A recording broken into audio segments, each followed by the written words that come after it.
Hello guys, good morning. So today guys, ay magvo-voice over tayo sa kuha natin ng video last night. So birthday ni Kudapio kagabi, kaya pumunta kami dito or dinala ko siya dito guys. Naks naman ako yung nagdala kasi nga ako yung taya. So anyway guys, dito kami sa Chart House Restaurant. So guys, sobrang ganda dito guys ng ambience or ng food, ng fooding. Masarap siya guys. Pero appetizer, sobrang ganda guys ha. Sobrang ganda din ng presyo kasi appetizer pa lang makabuslot na ng bulsa. Makabuslot na ng pitaka. Appetizer pa lang guys, nasa 95 something na yung binayaran ko. Aray ko po. So anyway, dumating kami dito ng mga alas 5, kaya maganda dito guys. So lumabas muna ako guys, iniwan ko lang doon si Kano sa loob guys, habang nag-aantay ng aming order ng pagkain. So anyway, lumabas tayo dito para mag-video for our reels, alam nyo naman.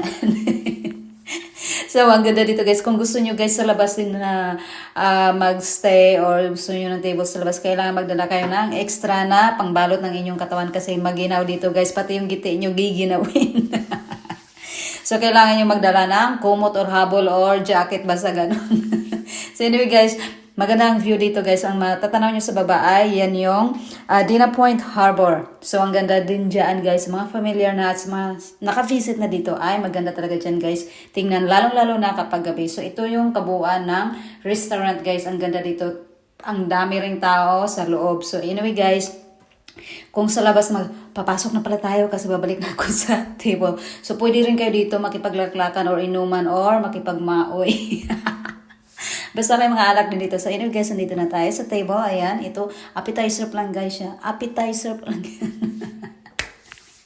Appetizer lang yan guys. Umabot na ng, hindi naman siguro 90. Parang nasa 70 something guys. 70 something yan, ganyan. So anyway, pero maganda dito guys. 75 something appetizer lang yan guys. So wala pa yung, anyway. Tapos na kami mag-dinner guys. So andyan lumabas kami kasi sabi niya mag-picture na kami. Pero hindi niya alam ay nag-reels ako guys. Kaya nakakuha ako ng kunting video. Kasi itong asawa ko guys, hindi ito mahilig sa camera. Kapag sinabi niya, hey, tara, picture tayo. Mag-picture kayo. Kasi kung hindi ka agad-agad gumalaw, wala kayong picture. Tapos, isa lang yan, guys. Isang shot lang yan. Hindi pwedeng sobra-sobra. Isa, dalawa lang. Ganyan lang, guys. So, kailangan madiskarte tayo.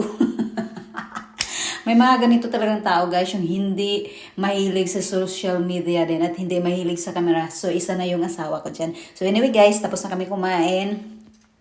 Pauwi na kami nito guys, sobrang lamig dito. So, kanina guys, ayan, makikita nyo na gabi na talaga. And then, yan yung makikita natin dito guys. Kung meron kayong maraming time, pwede pa kayo tumambay dyan. At saka, ito yung look ng restaurant guys. So, hindi siya building, di ba? Kasi nga, nasa baba yung restaurant, yung actual na restaurant. So, bababa pa kayo. So, yan lang guys. Baka gusto nyo gumala dito, pwede ko kayo dalhin dito. See you. Have a good day.